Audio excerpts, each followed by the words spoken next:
Hello students, welcome to our YouTube channel your BSc guide. आज के इस video में हम बीएससी थर्ड सेमेस्टर केमिस्ट्री के यूनिट नंबर 4 जिसका नाम है काइनेटिक थ्योरी ऑफ गैसेस उसको स्टार्ट कर रहे हैं। आज उसका क्लास नंबर 2 होने वाला है। क्लास नंबर 1 मैंने ऑलरेडी चैनल पे अपलोड कर दिया है।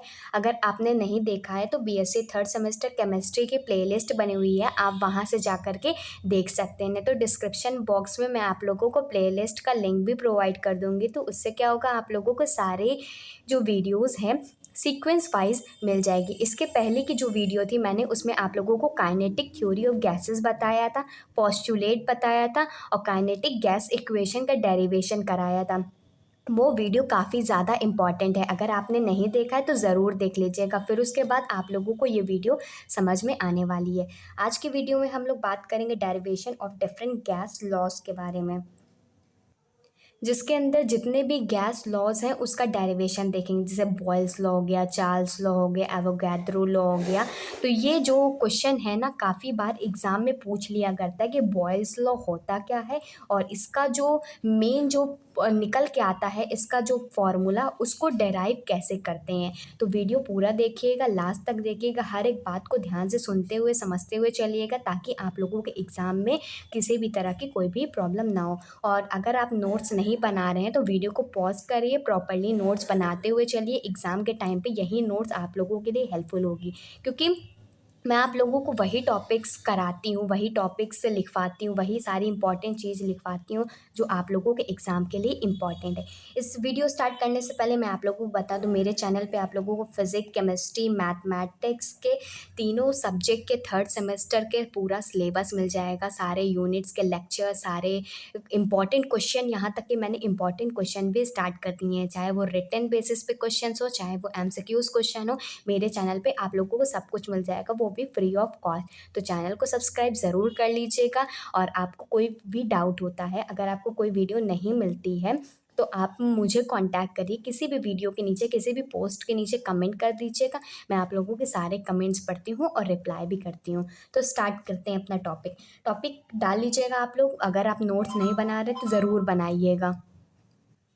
तो हेडिंग डाल लीजिए derivation of different gas law, और सबसे पहला बॉयल्स लॉ। अब बॉयल्स लॉ होता क्या है, इसका सबसे पहले डेफिनेशन देखेंगे, फिर इसके बाद फॉर्मूला देखेंगे, फिर इसका प्रूफ भी देखेंगे। बॉयल्स लॉ कहता है कि किसी भी कांस्टेंट टेम्परेचर पे जो वॉल्यूम होता है गैस का, वो हमारा इन्वर्सली प्रोपोर्शनल होता है प्रेशर के। ये सारी चीज़ें आप लोगों ने क्लास 12th में अच्छे से पढ़ी होगी, लेकिन फिर भी मैं आप लोगों को इसमें इस सेमेस्टर में है तो मैं आप लोगों को अच्छे से पढ़ाऊंगी। काइनेटिक थ्योरी ऑफ गैसेस में जितने भी लेक्चर्स होने वाले हैं बहुत ही ज़्यादा इंपॉर्टेंट होने वाले हैं, एग्ज़ाम के पॉइंट ऑफ व्यू से होने वाले हैं। जितने टॉपिक पूछे जा सकते हैं, पूछे जाते हैं, सब कुछ मैं आप लोगों को पढ़ाने वाली हूँ। तो पूरा जितने लेक्चर्स इसमें बनेंगे, 4 से 5 या 6 लेक्चर्स बनेंगे, तो आप लोग इसको पूरा देखिएगा, तभी आप लोगों के सारे कॉन्सेप्ट क्लियर होंगे। बाकी मैं आप लोगों के लिए सारे यूनिट के मोस्ट इंपॉर्टेंट क्वेश्चंस प्रोवाइड करूँगी, उसके आंसर्स को भी प्रोवाइड करूँगी। तो वीडियो पूरा देखिएगा। सबसे पहले बॉयल्स लॉ तो लिखेंगे, बॉयल्स लॉ में eight constant temperature, the volume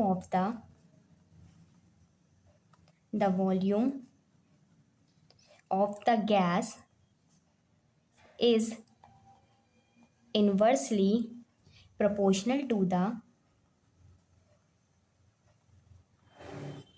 proportional to the pressure. इसमें क्या रहा, अगर हम टेम्परेचर को कांस्टेंट कर देते हैं तो किसी भी गैस का जो वॉल्यूम होता है वो प्रेशर के इन्वर्सली प्रोपोर्शनल होता है। तो इसमें क्या रहा है, मान लेते हैं हम at T is equal to temperature जो है हम उसको कांस्टेंट कर देते हैं। तो इसमें क्या रहा है, जो वॉल्यूम होगा वो इन्वर्सली प्रोपोर्शनल होगा प्रेशर के। यही हमारा बॉयल्स लॉ कहता है। अब हम लोग पिछली की वीडियो में काइनेटिक गैस इक्वेशन को डेराइव किए थे, उसकी हेल्प से अब हम लोग बॉयल्स लॉ को प्रूव भी करेंगे। तो इसीलिए मैं कह रही हूँ, अगर पिछले की वीडियो में नहीं देखी है तो उसको ज़रूर देख लीजिए, क्योंकि सारी वीडियोस इंटर रिलेट होने वाली है, सारे टॉपिक्स इंटर रिलेट होने वाले हैं। अगर आप एक टॉपिक को समझे हुए हैं तो उसी से रिलेटेड दूसरा टॉपिक भी है। तो बॉयल्स लॉ उसी की हेल्प से कराने वाली हूँ, तो आप सबसे पहले वो वीडियो ज़रूर देख लीजिएगा, और जिसने देखा है तो बहुत अच्छी बात है। अब डालिएगा प्रूफ। अब हम लोग इसको प्रूफ करेंगे कैसे ये आया। ठीक, एग्जाम में पूछा जा सकता है, तो आप लोग ज़रूर लिखिएगा। हम जानते हैं काइनेटिक गैस इक्वेशन क्या होती थी, pressure is equal to 1/3 V। सबसे पहले इन सिंस वी नो डैट, हम जानते हैं कि काइनेटिक गैस इक्वेशन या pressure of an ideal gas जिसे हम कहते हैं वो होता था P is equal to 1/3V mn c²। और इसी को हम लोग इक्वेशन नंबर फर्स्ट मान लेते हैं। ये काइनेटिक गैस इक्वेशन है, पिछले की वीडियो में मैंने बताया था। अगर हम लोग इसमें बात कर रहा है कि टेम्परेचर को कांस्टेंट रखता है, तो वॉल्यूम हमारा इन्वर्सली प्रोपोर्शनल होता है प्रेशर के। ठीक, तो अगर हम इस पूरे में अगर हम टेम्परेचर को इंक्रीज़ करें तो मॉलिकुलर वेलोसिटी भी इंक्रीज़ हो जाएगी। हमारी वेलोसिटी इंक्रीज़ होगी नहीं, क्योंकि अगर हम देखें हमारे एक कंटेनर है, इसमें बहुत सारे गैसेस के मॉलिक्यूल हैं। अब हम इसमें टेम्परेचर को इंक्रीज़ करते हैं तो हर एक मॉलिक्यूल की वेलोसिटी भी तो इंक्रीज़ हो जाएगी। तो काइनेटिक थ्योरी ऑफ गैसेस इसी के अकॉर्डिंग मैंने आप लोगों को बताया था कि एब्सोल्यूट टेम्परेचर किसी भी यहाँ पर लिख लीजिएगा चाहे तो, if we increase temperature, then molecular velocity increases।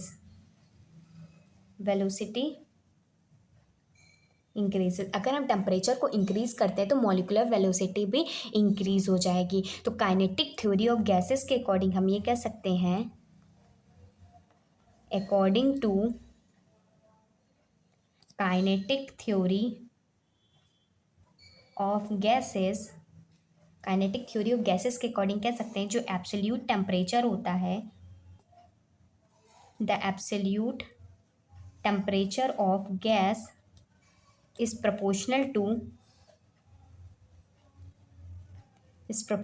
to mean kinetic energy, जो कि होता है 12mc² ऑफ गैस। ठीक, एकदम ध्यान से समझिएगा। सबसे पहले हम जानते हैं कि जो काइनेटिक गैस इक्वेशन होती है P is equal to 1/3V mn c² होती है, तो इसको इक्वेशन नंबर फर्स्ट मान लिया। अगर हम किसी भी कंटेनर में गैस के मॉलिक्यूल्स को ले लेते हैं, उसका टेम्परेचर इंक्रीज करते हैं, तो उसकी मॉलिकुलर वेलोसिटी, जो मॉलिक्यूल्स की वेलोसिटी होगी वो इंक्रीज हो जाएगी।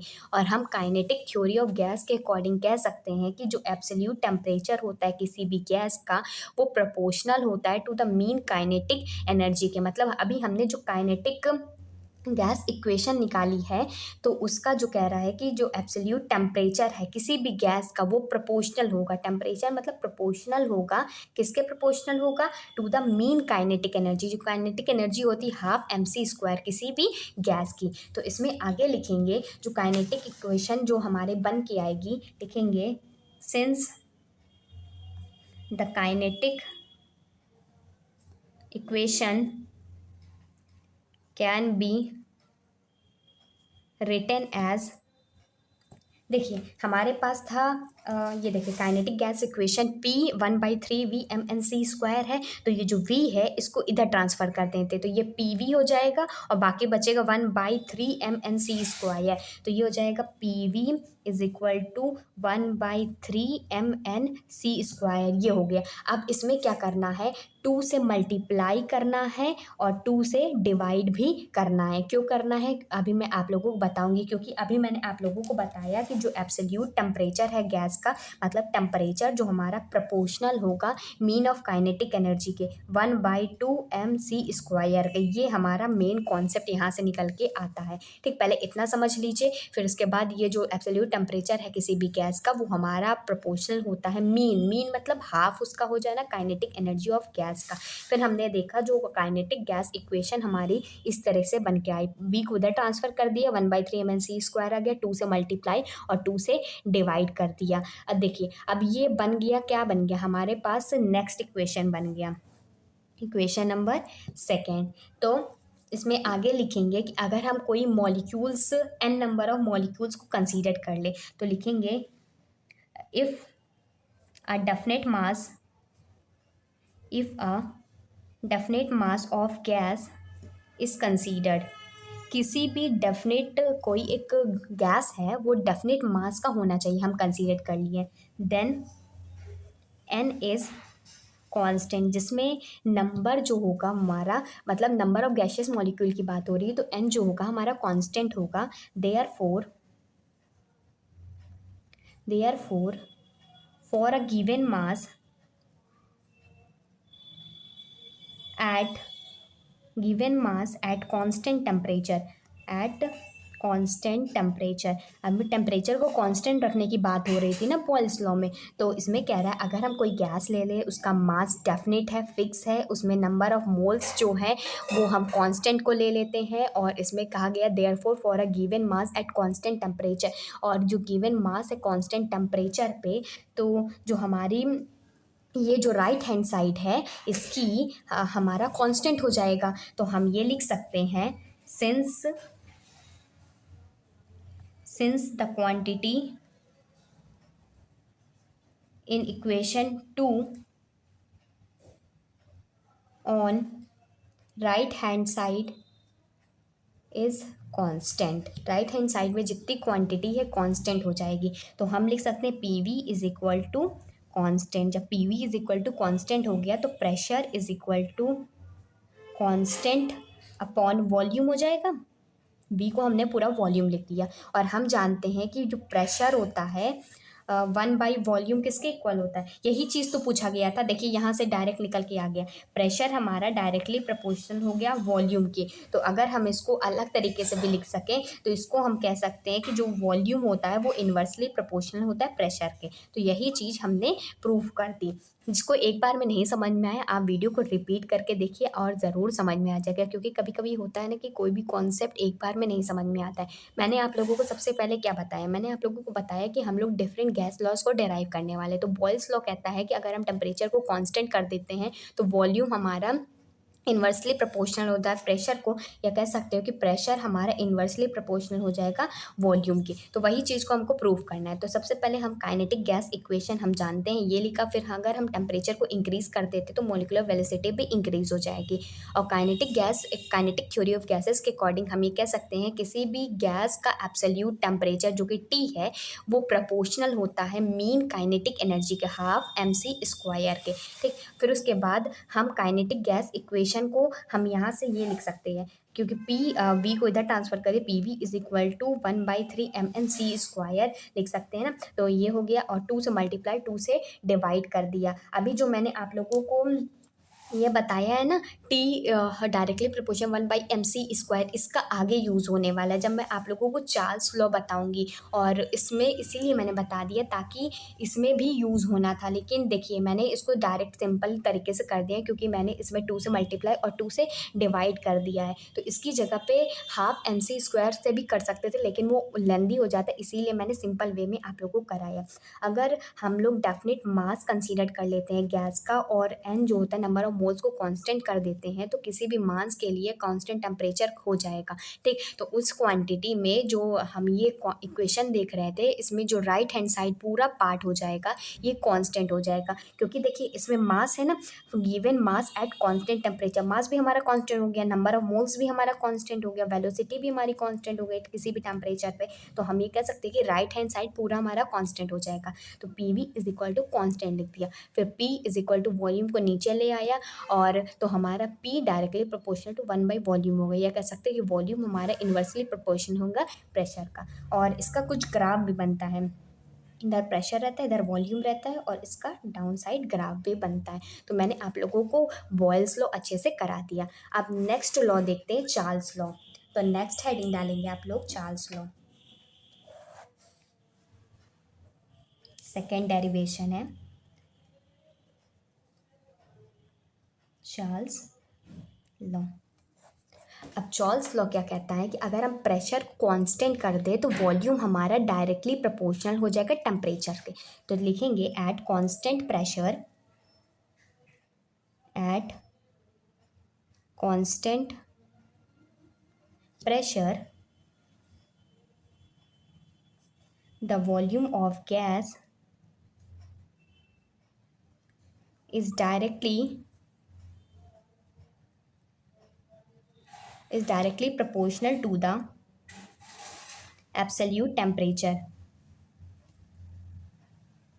जो कि टी है। इसमें कह रहा है प्रेशर अगर हम कांस्टेंट रख दें, एट कांस्टेंट प्रेशर, प्रेशर क्या हो गया, कांस्टेंट हो गया, तो वॉल्यूम जो होगा डायरेक्टली प्रोपोर्शनल होगा टेम्परेचर से। अब इसका प्रूफ भी देख लेते हैं, तो नेक्स्ट पेज में प्रूफ करते हैं इसका। आप वीडियो को स्किप बिल्कुल मत कीजिएगा, क्योंकि मैं आप लोगों को हर एक कंटेंट को, हर एक चीज़ को अच्छे से समझा रही हूँ। अगर आप लोगों ने अच्छे से नहीं समझाना तो एग्ज़ाम के टाइम पे आप लोगों को प्रॉब्लम होगी। ठीक, तो इसका प्रूफ लिखेंगे। तो सबसे पहले हम लोग जो गैस इक्वेशन जानते हैं, काइनेटिक गैस इक्वेशन, तो लिखेंगे since we know that P V is equal to 1/3 mN/c²। ये हमारा गैस इक्वेशन हो गई। अभी पीछे मैंने आप लोगों को जो बॉयल्स लॉ बताया उसमें एक चीज़ बताना भूल गई, जो मैंने 2 से मल्टीप्लाई और 2 से डिवाइड किया हुआ है ना, तो इसको, ये जो पूरी टर्म है 1/2 mN/c², इसको हम लोग काइनेटिक गैस इक्वेशन के टर्म में भी लिख सकते हैं। ठीक, कहीं कहीं पे 1/2 mN/c² भी लिखने को आ सकता है। ठीक, तो इसको देख लीजिएगा, हम यहाँ ये इसी का यूज़ करेंगे, तो ये हो जाएगा 1/2 mN/c²। हमने ये वाला देख लिया, तो हमने इसको इक्वेशन नंबर फर्स्ट मान लिया। तो लिखेंगे according to Charles law. Charles law कहता है कि अगर हम फिक्स नंबर ऑफ मॉलिक्यूल्स लें, मतलब अगर हम n को कांस्टेंट रख दें, for a fixed number of molecule, हमने n को कांस्टेंट रख दिया, मतलब फिक्स रख दिया, और कैसा प्रेशर हमारा कांस्टेंट होना चाहिए, एट कांस्टेंट प्रेशर। हमने देखा था ना चार्ल्स लॉ क्या कहता है, प्रेशर कांस्टेंट होना चाहिए, तो हमने क्या किया, नंबर ऑफ मोल्स को भी कांस्टेंट कर दिया। तो इक्वेशन नंबर फर्स्ट से हम क्या लिख सकते हैं कि अब प्रेशर को कांस्टेंट कर दिया, तो हमने सिर्फ वॉल्यूम लिखेंगे। फिर 1/2 m, और n को भी कांस्टेंट कर दिया, तो नहीं लिखेंगे n की वैल्यू, तो ये हमारे पास आ जाएगा। ये इक्वेशन नंबर सेकेंड ना हो गया। फिर इसके बाद अभी हमने पढ़ा कि सिंस वी नो डैट, जो टेम्परेचर होता है वो मीन ऑफ काइनेटिक एनर्जी के इक्वल होता है, mc² के इक्वल होता है, तो हम ये जानते हैं, अभी हमने पीछे देखा, तो हम ये कह सकते हैं फ्रॉम इक्वेशन सेकेंड से, अगर हमारा जो वॉल्यूम है वो 1/2 mc² का हो गया और टी हमारा प्रोपोर्शनल होता है 1/2 mc² को, तो सेकेंड इक्वेशन से हम ये कह सकते हैं, सेकेंड और थर्ड इक्वेशन मान लेते हैं, सेकेंड एंड थर्ड इक्वेशन से हम ये कह सकते हैं कि वॉल्यूम हमारा टेम्परेचर के भी डायरेक्टली प्रोपोर्शनल हो जाएगा, और इसका ग्राफ स्ट्रेट लाइन ग्राफ बनेगा, क्योंकि डायरेक्टली प्रोपोर्शनल है ना, तो स्ट्रेट लाइन, इधर वॉल्यूम और इधर टेम्परेचर है। तो ये आप लोगों को चार्ल्स लॉ भी अच्छे से समझ में आ गया होगा। नहीं समझ में आए आप वीडियो को रिपीट करके देखिए, आप लोगों को ज़रूर समझ में आ जाएगा। अब नेक्स्ट लॉ को देखते हैं।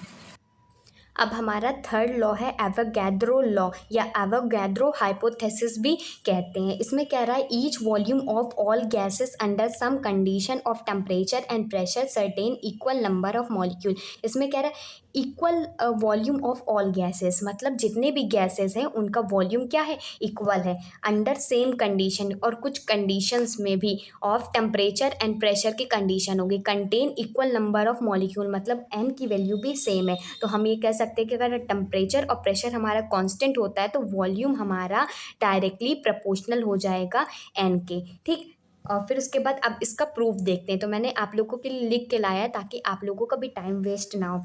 प्रूफ में लिखेंगे if two gases are considered then kinetic gas equation can be written as. अगर हम दो गैसेस को लेते हैं, ठीक, और तो उसका काइनेटिक गैस इक्वेशन को कुछ इस तरीके से लिख सकते हैं। हमने देखा था काइनेटिक गैस इक्वेशन को हम लोग 1/3 mNc² लिख सकते थे। फिर मैंने आप लोगों को 2 से मल्टीप्लाई और 2 से डिवाइड भी करके इसका इक्वेशन लिखवाया था। ठीक, तो दो गैसेस ले लेते हैं, मान लेते हैं एक गैस ए है और एक गैस बी है। दो गैसेस ले लिया तो उसमें काइनेटिक गैस इक्वेशन को हम लिख सकते हैं। एक गैस के लिए P1V1 is equal to 2/3 into 1/2 mNc²। मैंने 2 से मल्टीप्लाई 2 से डिवाइड किया ना, 1/3 2 से मल्टीप्लाई 2 से डिवाइड, फिर m1n1c1 का होल स्क्वायर। ये फर्स्ट गैस के लिए हो गया। फिर सेकेंड गैस के लिए क्या हो जाएगा, P2V2 2/3 1/2 M2 N2 C2 का होल स्क्वायर हो गया। हम दो गैसेस के लिए अलग अलग काइनेटिक गैस इक्वेशन लिख लिए। फिर उसके बाद क्या लिखेंगे, if P1 is equal to P2, अगर हमारा प्रेशर इक्वल है एक गैस के लिए, दोनों का प्रेशर इक्वल है। अभी इसमें कहा गया ना कि कुछ कंडीशन पे, कुछ condition, some condition of temperature and pressure की, तो अगर हमारा P1 is equal to P2 है और V1 is equal to V2 है, तो हम ये कह सकते हैं कि P1 V1 is equal to P2 V2 हो जाएगा। तो इक्वेशन ए और इक्वेशन बी से हम ये कह सकते हैं कि दोनों इक्वेशन को इक्वल रख सकते हैं। क्या हो गया, 2/3 1/2 M1 N1 C1 का होल स्क्वायर लिख दिया और 2/3 1/2 M2 N2 का होल स्क्वायर इधर रख दिया।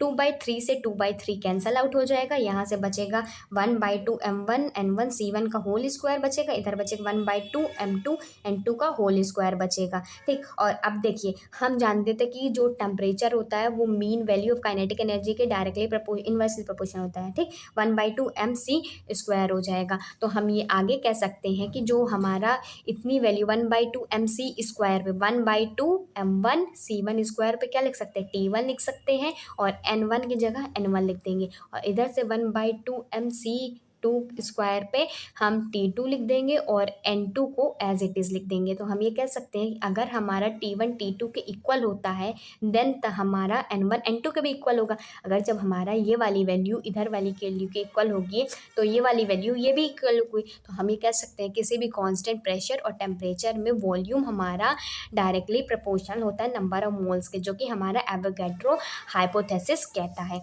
एक बार फिर से अच्छे से देख लीजिए, वीडियो को पॉज करिए, नोट डाउन कर लीजिए। ठीक, एवोगैड्रो लॉ कहता है कि अगर टेम्परेचर प्रेशर को कांस्टेंट रख देते तो वॉल्यूम हमारा नंबर ऑफ मोल्स के डायरेक्टली प्रोपोर्शनल हो जाता है।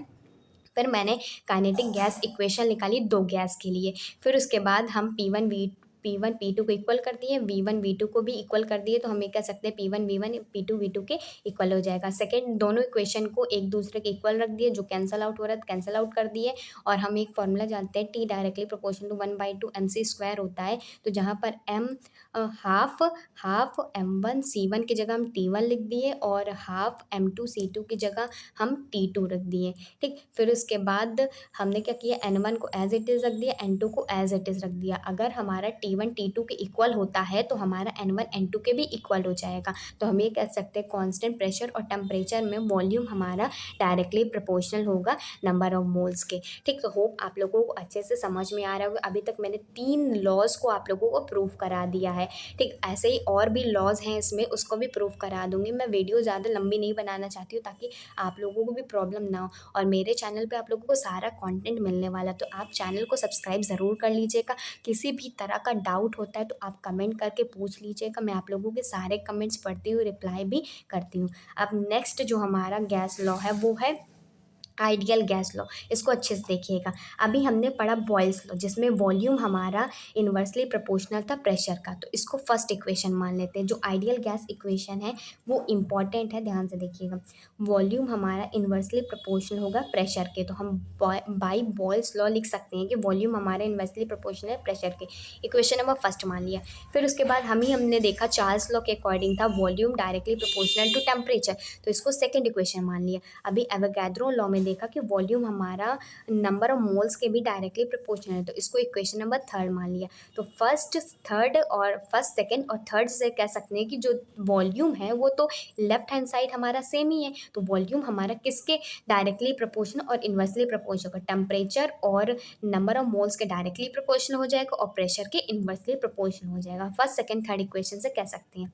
फिर उसके बाद अब प्रोपोर्शनलिटी का साइन घटेगा तो कोई कांस्टेंट आएगा, तो volume is equal to RT/N/P, जहाँ पर R क्या है वो गैस कांस्टेंट है, तो हम ये लिख सकते हैं P को इधर लिख देंगे तो PV is equal to NRT। यही हमारा आइडियल गैस होता है। ठीक, अब इसका प्रूफ नहीं पूछा जाता है तो इतना इम्पॉर्टेंट नहीं है, यही मतलब यही प्रूफ ही है, बाकी और किसी तरीके से नहीं पूछा जाता। आइडियल गैस इक्वेशन के बारे में जो होता है PV is equal to NRT है, मैंने इसका प्रूफ भी आप लोगों को बता दिया है। फिर इसके बाद नेक्स्ट जो आता है गैस लॉ वो है ग्राहम लॉ ऑफ डिफ्यूज़न। ये भी गैस लॉ काफ़ी इंपॉर्टेंट है। अभी हमने देखा P V is equal to 1/3 mNc² होता है, काइनेटिक गैस इक्वेशन होता है। अगर हम सी स्क्वायर की वैल्यू निकालते हैं सी स्क्वायर को, तो इधर इसको इधर ट्रांसफर कर देते हैं तो ये इधर चला जाएगा, 3 PV हो जाएगा और एम एन बचा, एम एन को नीचे ले आते हैं, नीचे एम एन आ जाएगा। फिर सी की वैल्यू निकालेंगे तो स्क्वायर से हटा देंगे तो ये अंडर रूट में चला जाएगा, तो ये अंडर रूट में आ गया। तो ये हो जाएगा √3 PV/mn। और हम जानते हैं जो mn/v है, mass number of moles upon volume, वो होता है डेंसिटी। तो हम इसकी जगह पे जहाँ पर mn है, mn और वॉल्यूम है, उसकी जगह पे हम लोग डेंसिटी लिख सकते हैं। तो ये हो जाएगा 3P और इसकी जगह पे हम लोग डेंसिटी लिख दिए। फिर उसके बाद rate of diffusion depend upon the mean velocity. हम जानते हैं कि जो रेट ऑफ डिफ्यूज़न होता है वो हमारा मीन वेलोसिटी पे डिपेंड होता है। तो R proportional to C proportional to √3P/अपॉन डेंसिटी। एट कांस्टेंट प्रेशर पे हमें निकालना है, तो ये हो जाएगा R proportional to C proportional to 1/P हो जाएगा, क्योंकि ये प्रेशर कांस्टेंट हो गया और ये हमारे पास ये जो नंबर होता है वो भी हमारा कांस्टेंट ही होता है। तो ये ग्राहम लॉ ऑफ डिफ्यूज़न भी हो गया है कंप्लीट। ठीक, अब एक लास्ट लॉ है, उसको भी देख लेते हैं। नेक्स्ट लॉ है Dalton's law of partial pressure. ये इतना इंपॉर्टेंट नहीं है, फिर भी कभी कभी पूछ लेता है कि Dalton's law of partial pressure होता क्या है। अगर कोई हम गैस ले लेते हैं, एक गैस ले लेते हैं किसी भी कंटेनर में, तो हम उसका पार्शियल प्रेशर के टर्म में किसी भी मॉलिक्यूल का लिख सकते हैं 1/3 V m1n1c1 को होल स्क्वायर, जो कि काइनेटिक गैस इक्वेशन के थ्रू लिख सकते हैं। तो पहला इक्वेशन मान लेते हैं, और दूसरे गैस के लिए हम लोग लिख सकते हैं PB 1/3 V m2n2c2 का होल स्क्वायर। अगर इस गैसेस को, if these gases are present in same container, अगर दोनों गैसेस सेम कंटेनर में प्रेजेंट है, तो the pressure will be equal to the sum of both the gases. जो प्रेशर होगा दोनों गैसेस का, जो क्या कहते हैं प्रेशर विल बी, जो प्रेशर होगा दोनों गैसेस का सम के इक्वल होगा। तो हम ये कह सकते हैं pressure is equal to m1n1c का whole square upon 3V plus m2n2c2 का होल स्क्वायर अपॉन 3V। तो हम ये कह सकते हैं pressure is equal to PA plus pressure of B। यही हो गया Dalton's law of partial pressure. तो होप आप लोगों को सारे लॉज अच्छे से समझ में आ गए होंगे। किसी भी लॉ में डाउट होता है तो आप कमेंट करके पूछ सकते हैं, मैं आप लोगों के हर एक डाउट को सॉल्व करूँगी। जितने भी मैंने आप लोगों को टॉपिक बताए, सारे टॉपिक्स इम्पॉर्टेंट हैं। बाकी वीडियो अच्छा लगता है तो लाइक कीजिएगा, आप लोगों को कुछ हेल्पफुल मिलता है तो कमेंट करके बताइएगा कि आप लोगों को इससे मदद मिली है या आप लोगों को कंटेंट समझ में आ रहा है। ठीक, और आप लोग डेली कॉपी में ज़रूर लिखा करिए, क्योंकि अगर अभी से नोट्स बनाना स्टार्ट करेंगे ना, एग्ज़ाम के टाइम पर रिवीजन में बहुत ही ज़्यादा आप लोगों को हेल्पफुल होगी। ठीक, बाकी मेरे चैनल पे आप लोगों को सारा कंटेंट अवेलेबल है, तो किसी भी चीज़ की कोई भी टेंशन लेने की ज़रूरत नहीं है। एग्ज़ाम टिप्स और ट्रिक्स की मैंने प्लेलिस्ट भी बना दी है, जिसमें आप लोगों को एग्ज़ाम से रिलेटेड कैसे प्रिपरेशन करनी है और कैसे आप लोगों को क्या करना है, कैसे उसकी ट्रिक्स है, कैसे आप लोगों को टाइम मैनेज करना है, रिटन कैसे कॉपी लिखना है। बाकी मैं और भी वीडियोस इसके ऊपर लाऊंगी। अगर आप लोगों को किसी भी तरह का डाउट होता है तो कमेंट करके ज़रूर पूछिएगा। Good bye and stay safe.